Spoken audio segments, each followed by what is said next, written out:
विभागाच्या वतीनं आज पत्रकार परिषद घेण्यात आली।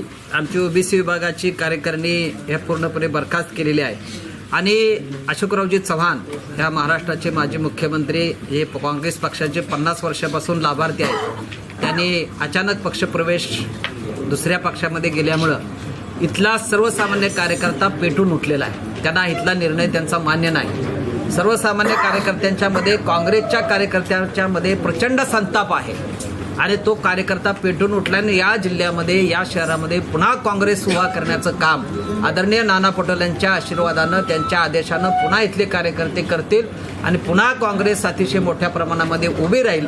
आणि अनेक लोक दडपणक आले होते, त्यांना कसलंही काम करू दिलं जात नव्हतं, पक्षाची संघटना उभी करून दिली जात नव्हती, कार्यकारिणी जाहीर करून दिली जात नव्हती, पक्षाचे निर्णय घेऊन दिले जात नव्हते, अशा पद्धतीचं दडपण होतं। आणि हे सगळं दडपण बाजूला फेकून आज अनेक कार्यकर्ते समोर आलेले आहेत आणि पुन्हा पक्ष उभारण्यासाठी कार्यकर्ते, सर्वसामान्य कार्यकर्ता, शेतकरी वर्ग, दलित वर्ग, भटका वर्ग, मुस्लिम मेजॉरिटीनं आज काँग्रेसबरोबर राहणार आहेत आणि पुन्हा नांदेड शहरामध्ये काँग्रेसला गतवैभव प्राप्त होईल।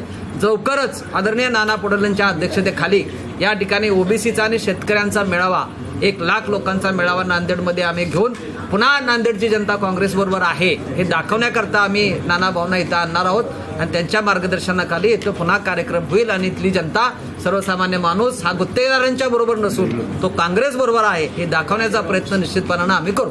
भाजपसोबत गेलेले पुन्हा काँग्रेसमध्ये येतील असे भाजपमध्ये गेलेली माणसं मुळात त्यांना भाजपमध्ये किती किंमत राहणार आहे मला माहिती नाही। कुठल्या बेंचवर ते बसतायत ते त्यांचं त्यांनाच माहिती असेल, पहिल्या बेंचवर बसतायत का शेवटच्या बेंचवर बसतायत। मुळात भाजप हीच काँग्रेसयुक्त झालेली आहे। त्याच्यामध्ये ओरिजिनल भाजपचा कार्यकर्ता पूर्णपणे संपलेला आहे। अटल बिहारींचा कार्यकर्ता, अडवाणींचा कार्यकर्ता स्वतः अडवाणीला संपवलंय, त्यामुळे तिथला कार्यकर्ता पूर्ण नाराज आहे आणि नवीन येणारा कार्यकर्ता फक्त सत्ता आपल्या ताब्यात राहावी म्हणून हे पक्ष पुढीचं कारस्थान केलेलं आहे। आज दलित असेल, भटका असेल, शेतकरी असेल, विद्यार्थी असेल, महिला असेल, सगळे लोक नाराज आहेत।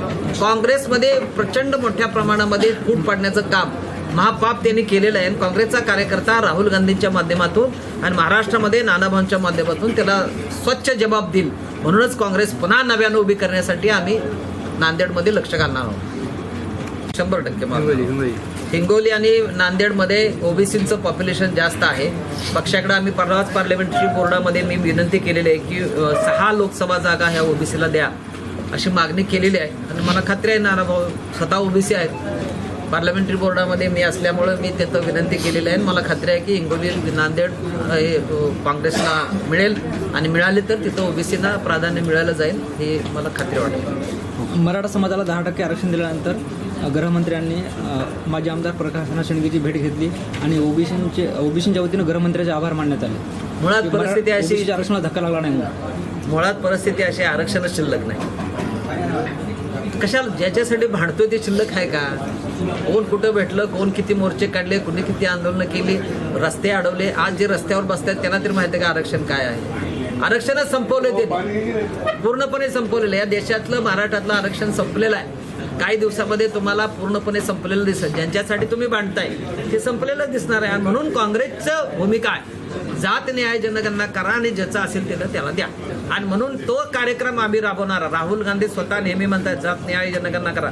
मराठ्यांचं मराठ्याला मिळेल, ओबीसींचं ओबीसीना मिळेल, दलितांचं दलिताला मिळेल, भटक्यांचं मिळेल, मुस्लिमांना मिळेल, सगळ्याच लोकांना आरक्षण मिळेल। 50% मर्यादा तोडून सत्ता आल्यानंतर पहिला निर्णय राहुल गांधी हे घेणार आहेत की इथलं आरक्षणाची मर्यादा तोडून नवीन मर्यादा वाढवून सगळ्यांना न्याय देण्याची भूमिका आम्ही घेणार आहोत।